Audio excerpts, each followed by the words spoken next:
હાલ ચોમાસાની સિઝન ચાલી રહી છે, જ્યારે ફંગલ ઇન્ફેક્શનના કેસો વધુ સામે આવી રહ્યા છે. ત્યારે આ ફંગલ ઇન્ફેક્શનથી કઈ રીતે બચવું તેને લઈને નવસારીના સ્કિનના સ્પેશિયાલિસ્ટ ડૉક્ટર એવા અજય મોદીએ માહિતી આપી હતી.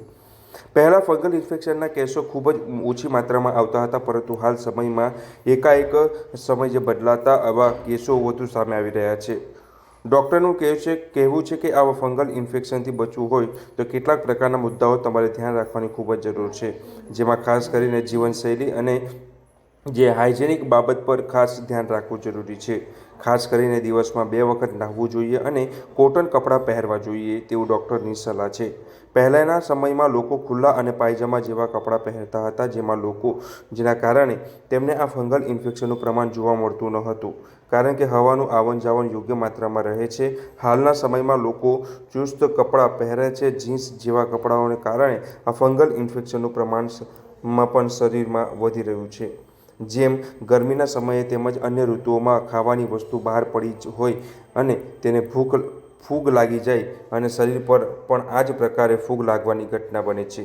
ખાસ કરીને હાલના સમયમાં જ્યારે ડાયાબિટીસનું પ્રમાણ પણ લોકોમાં વધ્યું છે, ત્યારે ડાયાબિટીસના દર્દીઓને પણ ફંગલ થવાની શક્યતા ખૂબ વધી રહી છે.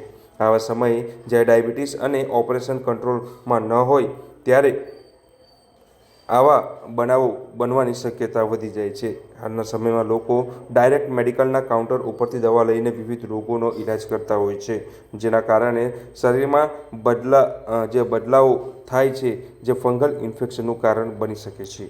જો આવી પ્રવૃત્તિ કરતા હોય તો તેમને તાત્કાલિક રોકાઈ જવું જોઈએ અને ડૉક્ટર દ્વારા માહિતી આપવામાં આવી હોય તેનું પાલન કરવું જોઈએ. તો ચાલો જાણીએ વધુમાં કયા નિયમોનું પાલન કરવું જોઈએ ડૉક્ટર અજય મોદી પાસેથી. નમસ્તે, હું ડૉક્ટર અજય મોદી નવસારીમાં છેલ્લા 31 વર્ષથી સ્કિન સ્પેશિયાલિસ્ટ તરીકે પ્રેક્ટિસ કરું છું. બહુ સારો પ્રશ્ન પૂછ્યો.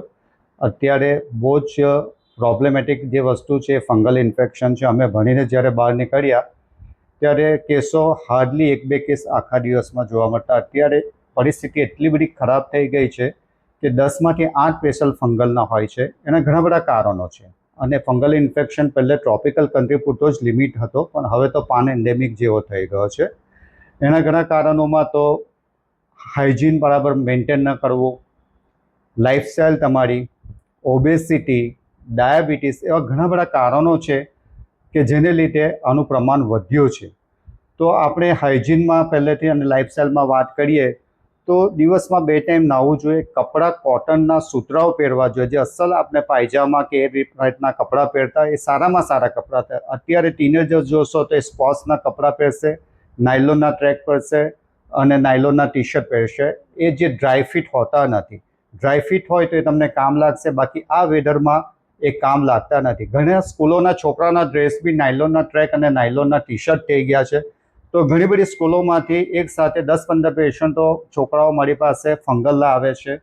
બીજું, જંક ફૂડ ખાવાને કારણે ઓબેસિટીનો પ્રોબ્લેમ વધી ગયો છે. ઓબેસિટીને લીધે તમારું પેટ વધશે, શરીર વધશે અને સ્કિન ટાઈટ તમે કપડાં પહેરશો એટલે સ્કિનને હવાની અવર જવાનું જગા જ નહીં મળશે અને એને કારણે કોન્સ્ટન્ટ ટાઈટ કપડાં પહેરવાથી પસીનો એ થશે અને પસીનામાં જે ફૂગના જંતુઓ હોય, જેમ ઘરમાં આપણે ખાવાનું બહાર મૂક્યું હોય અને ગરમીના વાતાવરણમાં ફૂગ લાગી જાય, એ રીતે આપણા શરીર પર લાગી જશે. બીજું, અર્લી એજમાં ડાયાબિટીસનું પ્રમાણ વધ્યું છે. તે ડાયાબિટીસના પેશન્ટોને they are more susceptible for fungal infection. એ લોકોને કેન્ડિડિયલ ઇન્ફેક્શન પણ પુષ્કળ થાય છે અને એમાં બી ઓબેસિટી અને ડાયાબિટીસ પ્રોપર કંટ્રોલમાં નથી રહેતો, તો એ કારણે ફંગલ ઇન્ફેક્શન વધી રહ્યું છે અત્યારે. અને ત્રીજું, ડાયરેક્ટ કાઉન્ટર પરથી લોકો મેડિકેશન લઈને ચાલુ કરી દે છે, જેમાં પુષ્કળ પ્રમાણના સ્ટેરોઇડવાળી ક્રીમ હોય છે, 3D 5D ક્રીમ હોય છે, એનો મિસયુઝ થાય છે. એટલે ઓવર ધ કાઉન્ટર જે ટ્રીટમેન્ટ થાય છે અને સેલ્ફ મેડિકેશન કરે છે, એને લીધે આખા ફંગલ ઇન્ફેક્શનના પિક્ચર બદલાઈ ગયા છે. જે પહેલે અમે ભણીને આવ્યા હતા તો ટિપિકલ બુકમાં પિક્ચર હોય એ રીતે હોય, અત્યારે અમારી પાસે આવે તો કમ્પ્લીટલી પિક્ચર ચેન્જ હોય અને એ લોકો સ્ટીરોઇડ ડિપેન્ડન્ટ થઈ ગયા છે. તો એવા પેશન્ટોને સારું થતાં બી ઘણો સમય લાગે છે. આ સર્વમાંથી તમારે બચવું હોય તો તમને ફંગલ ઇન્ફેક્શન માટે તમારું હાઇજીન મેન્ટેન કરવું, દિવસમાં 2 ટાઈમ નાહવું, રાત્રે સુતરાઉ કપડાં પહેરીને સૂવું. ઘરમાં કોઈને ફંગલ ઇન્ફેક્શન હોય તો એમના કપડાં અલગથી ધોવા, ગરમ પાણીથી ધોવા. તડકે સુકવવા અંદર અને અસ્ત્રી કરીને પહેરવા. અંડર ગાર્મેન્ટ્સ બી આજકાલ લાયક્રા મટીરિયલના પહેર્યા છે. લેડીઝમાં બી જેગિંગ્સનું પ્રમાણ વધી ગયું છે, તો સ્કિન ટાઈટ કપડાને લીધે આ પ્રમાણ એમનામાં પણ વધી ગયું છે. તો બને ત્યાં સુધી આપણા જે ટિપિકલ કલ્ચરલ જે પાયજામા અને ઇજારા જેવા કપડાં પહેરતા હતા, ચૂડીદાર, તો એવા પહેરવાની હું સલાહ આપું છું. યંગસ્ટરને બી નાયલોનના ટ્રેક છોડીને સુતરાઉ કપડાં પહેરવાની સલાહ આપું છું. ઓબેસિટી નહીં વધે એના માટે ડાયટ કંટ્રોલ અને એક્સરસાઇઝ કરવાનું કહું છું.